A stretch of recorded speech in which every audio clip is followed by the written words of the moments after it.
Hello everyone, welcome to the maths.in.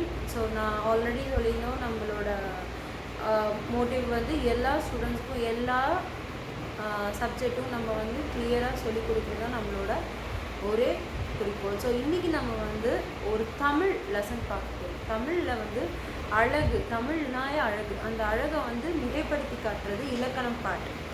So guys, நம்ம இன்றைக்கி வந்து தமிழ் இலக்கணம் பார்க்க போகிறோம். இன்றைக்கி நம்ம வந்து 10th ஸ்டாண்டர்டோட ஃபஸ்ட்டு யூனிட்டில் இருக்கிற கற்கண்டு இலக்கணம் பகுதியை பார்க்க போகிறோம். ஸோ அதோட டாபிக் வந்து எழுத்து சொல். சரியா? எழுத்தும் சொல்லும் தான் எல்லாமே. எல்லா மொழிகள்லையும் ஒரு எழுத்தும் சொல்லும் தான் முக்கியம் இல்லையா? ஸோ இலக்கணம், அதில் அந்த எழுத்துக்கும் சொல்லுக்குமான இலக்கணத்தை பற்றி நம்ம பார்க்க போகிறோம். ஓகேவா? எப்போவுமே தமிழுங்கிறது ஒரு அழகு. அந்த அழகை வந்து தனிமைப்படுத்தி மிகைப்படுத்தி அதை வந்து காமிக்கிறது இலக்கண பகுதி. இலக்கண பகுதியை படிக்கும்போது மட்டும் ஐயோ அம்மான்னு படிக்காம அதை வந்து இவ்வளோ அழகா அப்படின்னு வியந்து வியந்து படித்தோன்னா அது வந்து நமக்கு ரொம்பவே பியூட்டிஃபுல்லாக தெரியும். ஓகேவா? ஸோ ஃபஸ்ட்டு நம்ம வந்து அதில் வந்து கொடுத்துருக்காங்க, மொழியை தெளிவுற பேசவும் எழுதுவதும் உதவுவது இலக்கணம். அதாவது என்னது? தெளிவா, தப்பில்லாமல், பிழை இல்லாமல் தெளிவாக பேசுகிறதுக்கும் எழுதுறதுக்கும் இலக்கணத்தை யூஸ் பண்ணுறோம். அடுத்தது, மொழியின் சிறப்புகளை அறியவும் இலக்கணம். நீ அதில் தப்பு செய்யாமல் இருக்கிறதுக்கும் இலக்கணம் தேவை. அதை இன்னும் சிறப்பாக புரிஞ்சுக்கிறதுக்காக இவ்வளோ இருக்கான்னு தெரிஞ்சுக்கிறதுக்கும் இலக்கணம். ரைட்டா? ஸோ ஃபஸ்ட்டு எழுத்துனா என்னது? நம்ம ஒரு வார்த்தை எழுதுகிறோம், ஒரு எழுத்து எழுதுகிறோம் இல்லையா? ஸோ அப்படின்னு ஆரம்பிக்கிறதுலேருந்தே நமக்கு எழுத்து தான். அது எல்லாத்தையும் நம்ம வந்து வகைப்படுத்தி வச்சுருக்கோம் இல்லையா? இங்கிலீஷில் ஆல்ஃபபெட், அவ்வளோதான். பட் நமக்கு தமிழில் வந்து என்னது, அந்த மாதிரி ஆல்ஃபபெட்ஸும் தனியாக ஒன்று மட்டும் கொடுத்து வைக்கல. ஒவ்வொன்றுத்தையும் ஒவ்வொரு வகையாக நம்ம வச்சுருக்கோம். உயிர் எழுத்து, மெய் எழுத்து, அப்புறம் சத்தமா ஆயுத எழுத்து, உயிர்மை எழுத்து, அதே மாதிரி உயிரிழப்படை, ஒற்றளப்படை. போன வருஷம் படிச்சிருப்பீங்க 9th ஸ்டாண்டர்டில் நீங்கள் இதெல்லாம் படிச்சிருப்பீங்க. உயிரிழப்படை, ஒற்றளப்படையெல்லாம் படிச்சிருக்கீங்களா? எஸ். ஸோ ஔகார குறுக்கம், மகர குறுக்கம், ஆகிய குறுக்கம். ஸோ அந்த மாதிரி வகைகளில் வந்து சார்பெழுத்துக்கள் மட்டும் யார் யாருன்னு பார்க்க போகிறோம். சார்பெழுத்துக்கள் யார் யாரெல்லாம் சார்பெழுத்துக்கள்? சார்பெழுத்துக்கள்னால் என்னென்னா, ஒரு ஸ்டூடெண்ட்டும் பேரண்ட்ஸும் இருக்கிறாங்கன்னு வச்சுக்கோங்க. யார் யாரை சார்ந்து இருப்பா? ஒரு ஸ்டூடெண்ட்டு பேரண்ட்டை சார்ந்து இருப்பாங்க. கரெக்டாக? ஸோ அந்த ஏன் வந்து அவங்க சார்ந்திருக்காங்க? தனியாக அவங்களால இயங்க முடியாது இல்லையா? இப்போ உங்களோட எல்லா தேவைகளுக்கும் உங்கள் பேரண்ட்ஸை நீங்கள் வந்து சார்ந்து இருக்கிற மாதிரி தமிழில் சில எழுத்துக்கள் இன்னொன்று சார்ந்து இருக்கும், அதோட துணையாக நிற்கும். அந்த சார்ந்து இருக்கிற எழுத்துக்களை தான் சார்பு எழுத்துக்கள்னு சொல்லுவாங்க. யார் யார் எந்தெந்த வகையெல்லாம் சார்பு எழுத்துக்களில் வருவாங்கன்னா, உயிர்மை, ஆயுதம், உயிரிழப்படை, ஒற்றளப்படை, குற்றிய லுகரம், குற்றிய லிகரம், ஐகார குறுக்கம், ஔகார குறுக்கம், மகர குறுக்கம், ஆயுத குறுக்கம் ஆகிய 10ம் சார்பெழுத்துக்கள். ஸோ சார்பெழுத்துக்கள் யாவை அப்படின்னு கேட்டாங்கன்னா நீங்கள் இந்த 10ஐயும் எழுதும். ஓகேவா? ஒரு ராகம் மாதிரி பாடுங்க. நம்ம எத்தனை வருஷம் ஆனாலும் நம்ம கேட்ட ஒரு பாடலை வந்து மறக்கவே மாட்டோம். 2 தடவை கேட்டால் போதும், அதோட லிரிக்ஸ் எல்லாம் நமக்கு அத்துப்படி ஆகிடும். கரெக்டாக? ரைட்டா? ஸோ அதே மாதிரி இதை படிக்கும் போதே ஒரு ஏற்ற இறக்கத்தோடு படிச்சிங்கன்னா கண்டிப்பாக மனசில் இருக்கணும். ஓகேவா? உயிர்மை, ஆயுதம். ஏன்னா இப்போ ஆயுதம் வந்து அக்கு நீ தனியாக எழுத முடியுமா? இல்லை, அது ஒரு பொருளே இருக்காது. அது யாரோடையாவது சார்ந்து வரணும். இப்போ அதே உயிரெழுத்துக்கள் அப்படின்னா, ஆங்கிறது தனியாக மட்டுமே என்னது, ஒரு பொருளை குறிக்கும். ஆனால் பசு அது மாதிரி சொல்லுவோம் இல்லையா? ஸோ இந்த மாதிரி அக்குங்கிறது தனியாக எழுதாது. அதுக்கு முன்ன பின்ன அதுக்கு ஒரு துணை எழுத்துக்கள் தேவைப்படுதுங்கிறதுனால, அது சார்ந்து இருக்குதுங்கிறதுனால தான் அது சார்பு எழுத்துக்கள் ஆச்சு. சார்பு எழுத்துக்கள்னால் புரிகிறதா? அடுத்தது, அவற்றுள் உயிரிழப்படை, ஒற்றளப்படை ஆகிய 2 அளபடைகள் குறித்து இங்கு காண்போம். ஸோ உங்களுக்கு 10 சார்பெழுத்துக்கள் இருக்குது. ஆனால் உங்களோட போர்ஷனில் இந்த சாப்டரில் வந்து 2 அளபடையை மட்டும்தான் முக்கியமாக பார்க்க போகிறாங்க. அது யாருன்னா உயிரிழப்படையும் ஒற்றளப்படையும். அவங்க 2 பேர் மட்டும்தான் பார்க்க போகிறோம். அடுத்தது, அளபெடுத்தல். அளபெடுத்தல்னா நீண்டு ஒலித்தல். ஏ அப்படிங்கிறதுக்கு பதிலாக ஏ அப்படின்னு நம்ம இழுத்து சொன்னோம்னு வச்சுக்கோங்க, அளவெடுக்கிறதுன்னு அர்த்தம், நீண்டு ஒலிக்கிறதுனால. புரிகிறதா? அடுத்தது, பேச்சு வழக்கில் சொற்களை நீட்டி ஒலித்து பேசுவோம். அவ்வாறு பேசும்போது உணர்வுக்கும் இனிய ஓசைக்கும் அளவெடுத்தல் பயன்படுகிறது. அம்மா, யாராவது எனக்கு அம்மாங்கிற வார்த்தையே வகை வகையாக கேட்டகரியாக நம்ம சொல்கிறது நம்மளா மட்டும்தான் இருக்கு. அம்மா மா மா, நம்ம தேவைக்கேற்ற மாதிரி அந்த அம்மா வந்து குழையும், கரெக்டாக நீளும், கரெக்டாக அந்த நீட்டத்துக்கு பேர் தான் அளவெடுத்தல். ஓகேவா? அவங்க தம்பியால் ஒரு காரியம் ஆகும், தம்பி, அந்த ஈ தம்பிக்கு பதிலாக ஈ ஒன்று சேருதா, அதுதான் அளவெடுத்தல். ஓகேவா? நம்ம வார்த்தை எப்போ நீளும், நமக்கு ஒரு தேவைன்னா வார்த்தை நீளும், அளவெடுக்கும், கரெக்டாக? அதில் உயிரிழப்படையை பற்றி பார்ப்போம். இப்போ அளவெடுக்கிறதுனா என்னன்னு தெரியுது இல்லையா? ஸோ நம்மளோட ஒரு ஓசைக்காக, ஒரு சொல் நயத்துக்காக ஒரு இடத்துல வந்து நீண்டு ஒலிக்கிறது தான் அளவெடுத்தல்னு சொல்லுவோம். அப்போ உயிரிழப்படைனா என்னவா இருக்கும்?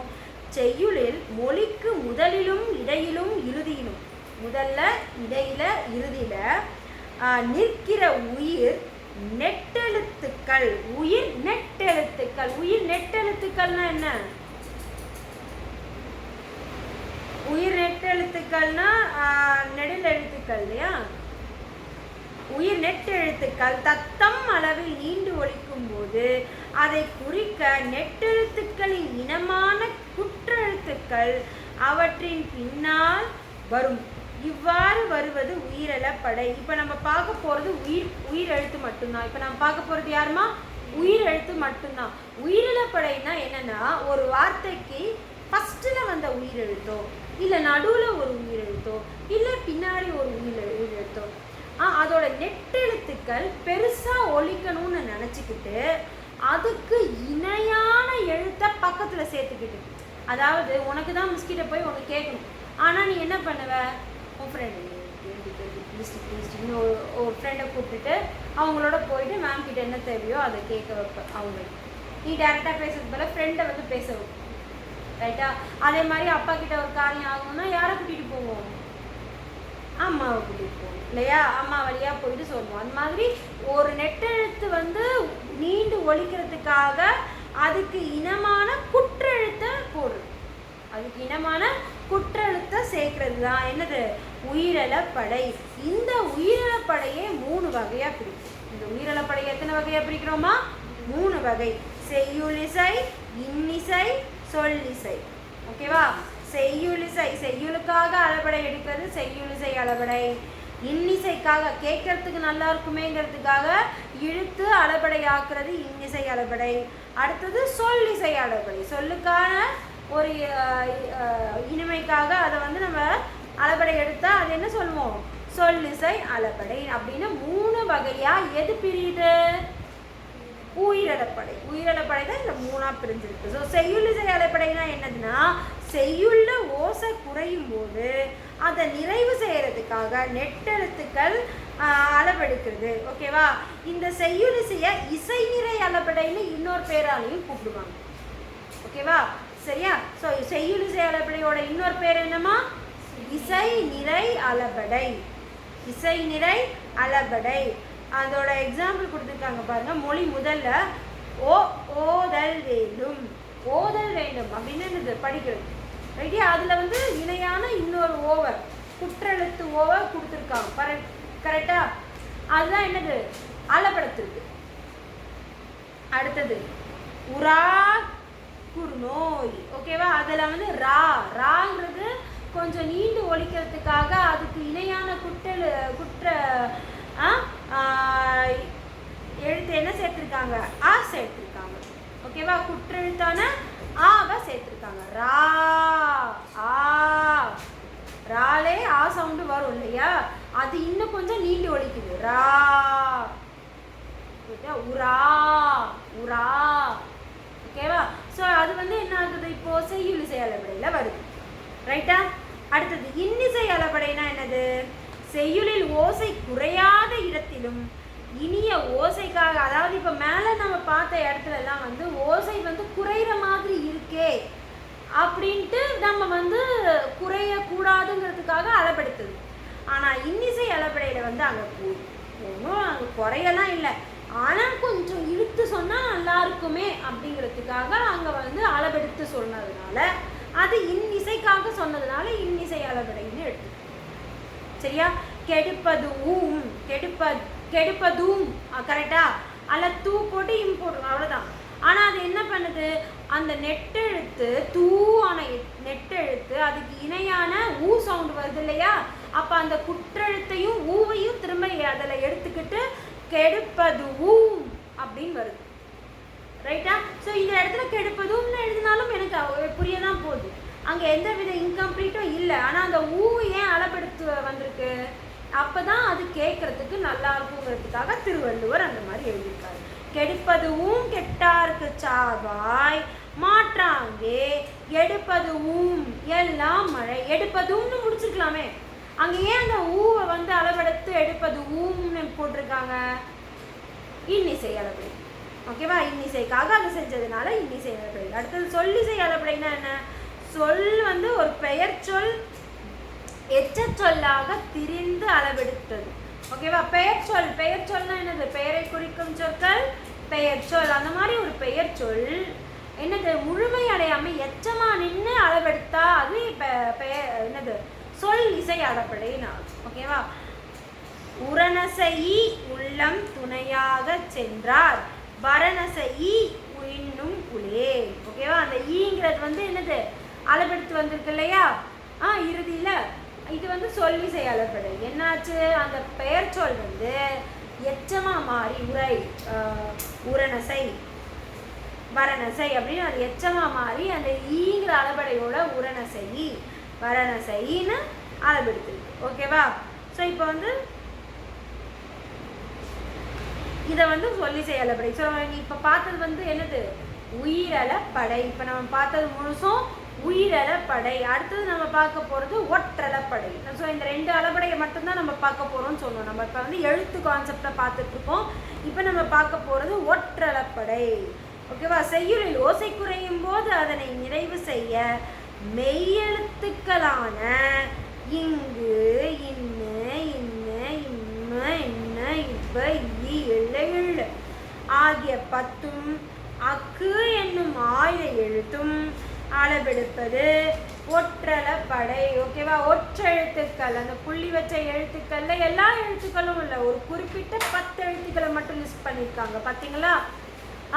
அந்த 10 எழுத்துக்கள் மட்டும் அக்குங்கிற ஆயுத எழுத்தோட சேர்ந்து அளவெடுத்து வர்றதுனால அவங்கள என்ன சொல்றாங்க, ஒற்றளப்படை. என்ன சொல்றாங்க? ஒற்றளப்படை. அங்க பாரு, என்கிறவன் என்கிறவன்றத இங்குன்னு 2 தடவை போட்டு என்னது, அது வந்து அளவெடுத்ததுனால இதை என்ன ஆயிடுச்சு, ஒற்று அளபடை, ஒற்றளப்படை. அடுத்தது அந்த ஆயுத எழுத்து 2 தடவை அளவெடுத்துருக்கு, பார்த்துருக்கீங்களா? எக்கிலங்கிய. ஓகேவா? அது வந்து என்னது, ஒரு ஓசைக்காக அது மாதிரி அளவெடுத்து வந்துருக்கு. ரைட்டா? அதனால இவங்க 2 பேரும் ஒற்றெழுத்துங்கிறதுனால, புள்ளி வச்ச எழுத்துக்கள்ங்கிறதுனால இவங்க ஒற்றளப்படையில் வராங்க. ஏதாவது டவுட் இருக்கா? ஸோ நம்ம இப்போ பார்த்தது என்னது, அளபடையோட உயிரளப்படை ஒற்றளப்படை வகைகளை பற்றி பார்த்தோம். ஓகேவா? சார்பெழுத்துக்கள். சார்பெழுத்துக்களில் வந்து உயிரளப்படையும் ஒற்றளப்படை குற்றியலுகரம் அந்த மாதிரி நிறைய வருது. ஆனால் அதில் 2 அளபடையை மட்டும் எடுத்து அவங்கள பற்றி டீட்டெயிலாக பார்த்தோம். உயிரளப்படை 3 வகையாக பிரியுது. செய்யுளிசை, இன்னிசை, சொல்லிசை அளபடைன்னு 3ஆக பார்த்தோம். அடுத்தது ஒற்றளப்படை பார்த்தோம். ரைட்டா? இப்போ சொல்லுக்கான அடுத்த இலக்கண பகுதி. சொல் பூ மலர்ந்தது அப்படிங்கிறது இப்போ ஒரு எழுத்து தனித்தோ பல எழுத்துக்கள் சேர்ந்தோ பல பொருள் தரும் வகையில் அமைவது சொல்லாகும். ஓகேவா? பூங்கிறது ஒரே ஒரு எழுத்து. கரெக்டா? ரைட்டா? பாப்பா, பிப்பி, பூ பூ பூ, அதால தான். ஆனால் அந்த பூ தனியாக இருந்தாலும் எனக்கு என்ன அர்த்தம் கொடுக்குது, பூனா என்னது, மலர். அந்த பூங்கிற தனி எழுத்து மலர்னு சொல்லுது. அது பக்கத்தில் மலர்ந்தது, பல எழுத்துக்கள் சேர்ந்து அதை வந்து எனக்கு சொல் கொடுத்து பொருள் கொடுக்குது. கரெக்டா? ரைட். ஸோ இந்த மாதிரி தனித்தோ இல்லை சேர்ந்தோ நமக்கு வந்து பொருள் கொடுப்பது வந்து என்ன சொல்லுவோம், சொல்லுன்னு சொல்லுவோம். அடுத்து இரு திணைகளையும் 5 பால்களையும் குறிக்கும். ஓகேவா? ஒரு சொல் வந்து தின்றான், ஆண் பாலா பெண் பாலா? ஆண் பால். தின்றால் பெண் பால். கரெக்டா? ஸோ இரு திணைகளையும் எனக்கு சொல் வந்து இருக்கு. ஈட்ஸ்ன்னு மட்டும் நான் சொன்னேன்னு வச்சுக்கோயேன், அவனுக்கு வந்து தெரியவே தெரியாது அது வந்து மேலா ஃபீமேலான்னு. அதுக்கு முன்னாடி ஹீ ஷீயை போட்டு தான் உங்களுக்கு நான் அதை தெரியப்படுத்தணும். ஆனால் தமிழில் அந்த வார்த்தையை மட்டும் வச்சு, வேர்பை மட்டும் வச்சு என்னால் அது என்ன பாலினம்ங்கிறத குறிப்பிட முடியும். ரைட். மூவகை இடங்களிலும் வரும். மூவகை இடங்களிலும், மூவகை இடங்கள்னா எதை குறிப்பிடுறாங்க?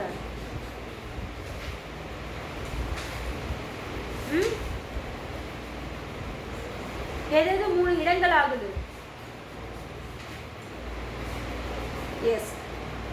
அடுத்து உலக வழக்கிலும் செய்யுள் வழக்கிலும் வரும். வெளிப்படையாகவும் குறிப்பாகவும் வரும். ஸோ இந்த மாதிரியெல்லாம் சொல் வகைகள் வந்து வகைகளாக வரும். அதில் மூவகை மொழி. மொழி வந்து மூவகை ஆகுது. என்னென்னது? தனிமொழி, தொடர்மொழி, பொதுமொழி. தனிமொழி, தொடர்மொழி, பொதுமொழி. ஸோ தனிமொழினா என்னது? தனித்து நின்று பொருள் தருவது. தனிமொழினா தனித்து நின்று பொருள் தருவது தனிமொழி. ஓகேவா? ஸோ அது வந்து கண். ஸோ கண் வந்து என்னது? ஒரு தனியாக நிற்கிற. ஸோ கண் வந்து ஒரு தனி வார்த்தை. ஓகேவா? அது வந்து பொருள் தருது. கண்ணன் படித்தான். அடுத்தது தொடர்மொழி. தொடர்மொழினா என்னது? 2 வார்த்தை வந்து ஒரு சென்டென்ஸை கொடுத்தது. கண்ணன் வந்தான். ஓகேவா? ஸோ கண்ணன்கிறவன் வந்தான் அப்படின்னு சொல்றது. பொதுமொழி வந்து என்னது? ஒரு சொல் தனித்து நின்று ஒரு பொருளையும் அச்சொல்லே பிரிந்து நின்று வேறு ஒரு பொருளையும் தந்து தனிமொழிக்கும் தொடர்மொழிக்கும் பொதுவாய் வருவது பொதுமொழி.